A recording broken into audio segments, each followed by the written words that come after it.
তো আসসালামু আলাইকুম আমার প্রিয় শ্রোতা বন্ধুরা। আজ আমি তোমাদের শোনাবো এক গ্রামীণ গল্প। একটি গল্পের মধ্যে লুকিয়ে আছে আমাদের প্রিয় নবী নবী করিম সাল্লাল্লাহু আলাইহি সাল্লামের হাদিস ও জীবনের শিক্ষা। তো চলুন তবে শুরু করি। গ্রামের আকাশে তখন লালচে সূর্য ডুবে যাচ্ছে। বাঁশঝাড়ের পাশে দাদু তাসবির ঘোরাচ্ছেন। হালকা বাতাসে গাছের পাতা কাঁপছে। রহিম দৌড়ে এসে দাদুর পাশে বসলো। রহিম দাদুকে জিজ্ঞাসা করলো, দাদু, সবাই বলে ভালো মানুষ হতে হবে, কিন্তু ভালো মানুষ কাকে বলে? দাদু একটু হেসে বললেন, বাবা, একদিন রাসূল সাল্লাম বলেছেন, সর্বোত্তম মানুষ সেই যে মানুষের উপকার করে। তাহলে বুঝলে, ভালো মানুষ মানে সেই যে অন্যের জন্য কল্যাণ বয়ে আনে। রহিম মাথা নেড়ে বলল, তাহলে আমি যদি কাউকে সাহায্য করি, আমিও ভালো মানুষ হব। এইরকম কথোপকথন হতে হতে রহিম চুপচাপ বসেছিল। হঠাৎ বলল, দাদু, আমি তো বন্ধুদের সাথে খেলতে গিয়ে অনেক সময় রেগে যাই, তখন অনেক গালাগাল করে ফেলি।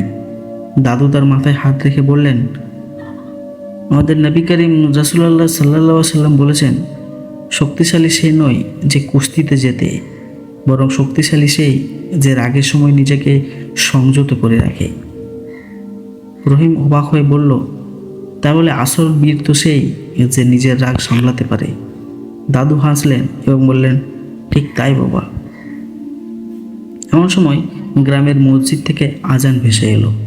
দাদু বললেন, চলো নামাজ পড়ে আসি। রাসূলুল্লাহ সাল্লাল্লাহু আলাইহি সাল্লাম বলেছেন, নামাজ ইসলাম ধর্মের স্তম্ভ। দাদু নাতি একসাথে মসজিদে পথে হাঁটতে লাগলেন। রাতের খাবার শেষে রহিম বিছানায় শুয়ে পড়ল।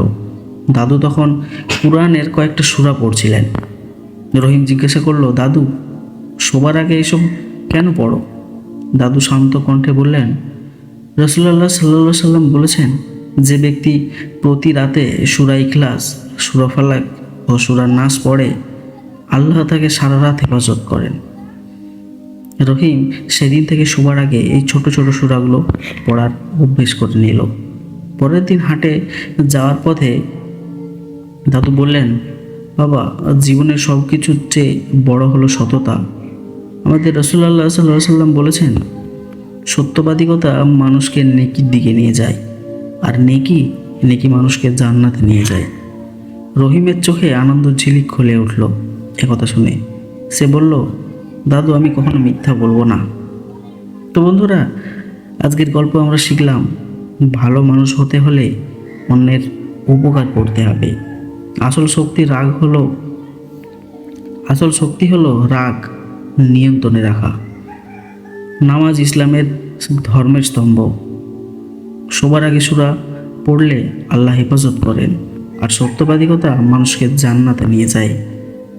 হাদিসগুলো শুধু গল্পের মধ্যে শোনার জন্য নয়, বরং আমাদের জীবনে মানার জন্য। আশা করি আজকের গল্প তোমাদের ভালো লেগেছে। ভালো লেগে থাকলে অবশ্যই চ্যানেলটা সাবস্ক্রাইব করে পাশে থেকো। আল্লাহ হাফেজ।